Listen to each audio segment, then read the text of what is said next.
Okay, no technological failure, that's good for me. Tom, anciens élèves de SYA, des familles d'accueil, tous les administrateurs, tous les anciens professeurs, messieurs, dames, bey ve hanımefendiler. İyi akşamlar.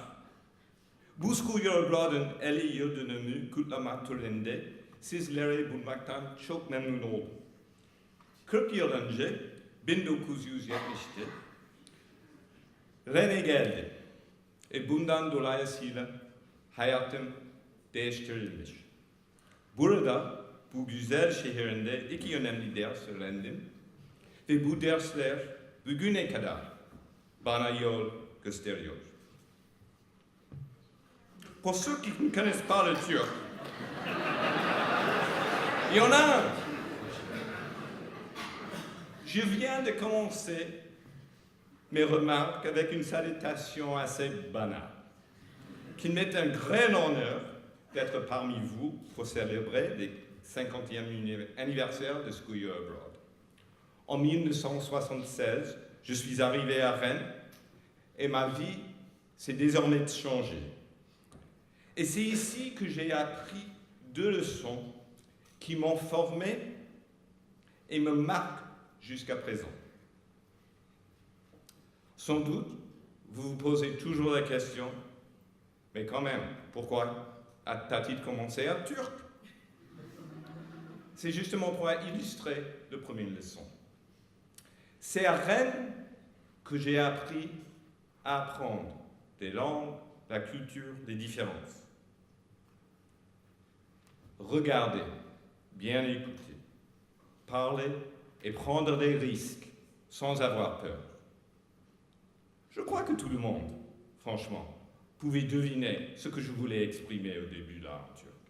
Il ne fallut que se rendre compte de la situation, constater quelques mots-clés et écouter le ton de ma voix. Mon éducation à Rennes a commencé ma première journée à Rennes, un dimanche autour de la table après un long déjeuner traditionnel.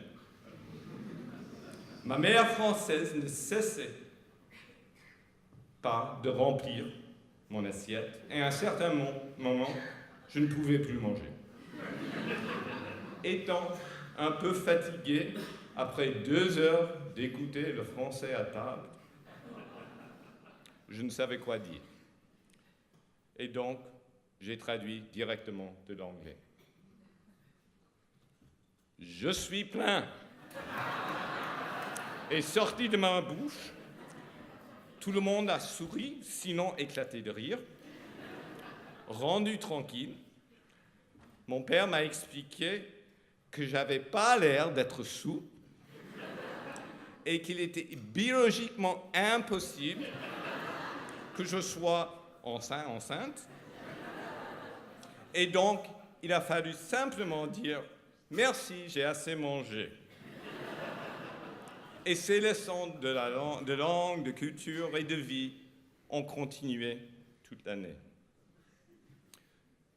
Maintenant, comme Tom m'a expliqué, je suis l'ambassadeur des États-Unis dans la République de la Macédoine. Mais tous les jours, mon année scolaire à Rennes me fait souvenir que les relations entre pays se déroulent à plusieurs niveaux. Gouvernemental, bien sûr, militaire, commercial, académique, scientifique, entre autres. Mais elles commencent toutes à un niveau humain, dans les conversations entre individus. Et c'est grâce au programme, comme SYA Abroad, ces individus se transforment en amis et sinon membres de la même famille. Le vrai impact de SYA Abroad vient de partager la vie quotidienne dans une famille française. C'est là qu'on développe des relations profondes et durables. C'était certainement le cas pour moi. Et je suis très heureux que Jeannette et Patrick Ludinae sont ici parmi nous ce soir. Je dois vous remercier pour tout ce que vous m'avez donné au cours de cette année, pour avoir après assisté au mariage avec Kepi et pour avoir accueilli Kepi et notre fils Noah en plusieurs occasions ici à Rennes.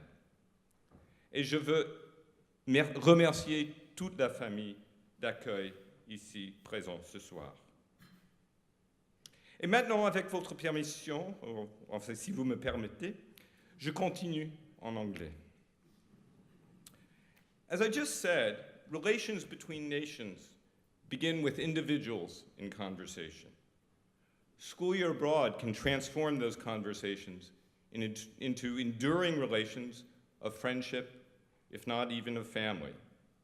And in doing so, show the power of academic and cultural exchange. They create understanding and trust, which unfortunately are rare commodities in the world today. Over the course of my career as a diplomat, I've had the honor and pleasure of creating and facilitating opportunities for others to experience a little bit of what I did in Rennes. For young Americans, for sure, but also for Turks, Macedonians, Bangladeshis, Senegalese, Thai, and others. And these exchanges are not just matters of personal growth, although many people in this room understand that growth. Those who participate in exchanges constitute a global network of people who understand the United States and Americans who understand the wider world. They can communicate and navigate differences. All can be partners in solving the world's challenges. This strengthens our country's security, our economies, our societies, our cultures. Nurturing these relationships is what creates true allies.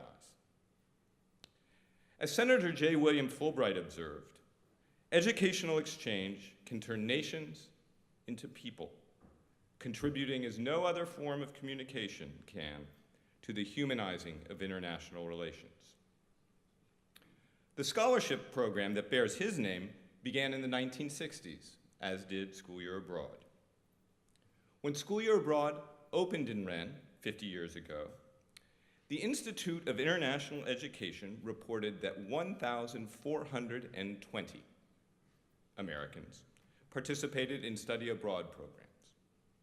So members of the class of 1968 here tonight, you really were pioneers, and not just for having endured the longest Atlantic crossing since the Pilgrim Fathers.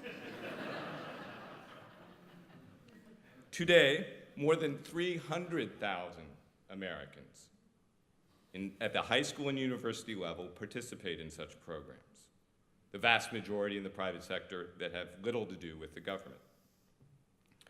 But as large as that number seems, it represents only 1.5% of the 20 million students who study at the university level in the United States.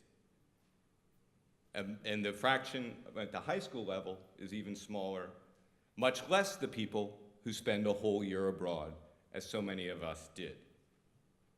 The challenge, I think, in the years ahead is to broaden, deepen, diversify those opportunities, and indeed, if I had my way, lengthen them. And it is possible. Thanks to the State Department's YES program, we now have 5 young Americans studying in Skopje, Macedonia, living with families. It's a small step, but a first step. And it's better than the 3 we had last year. Do all of you remember the month of March 2003?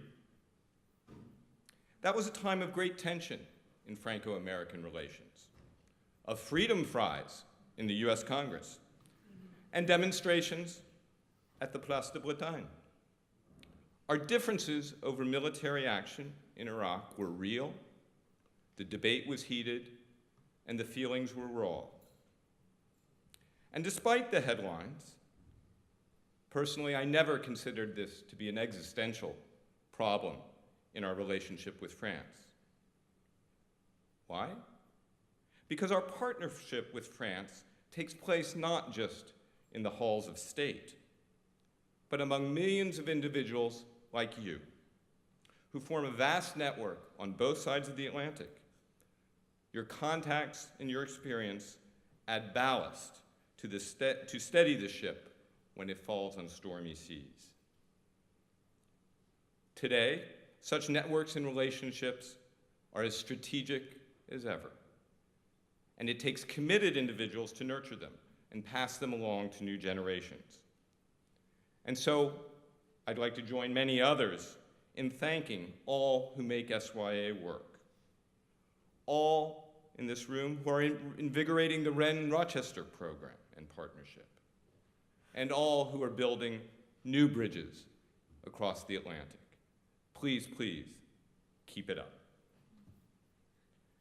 SYA Wren taught me how to manage cultural differences, and it also taught me that such experiences, repeated over many times, constitute a strategic asset undergirding our most important relationships.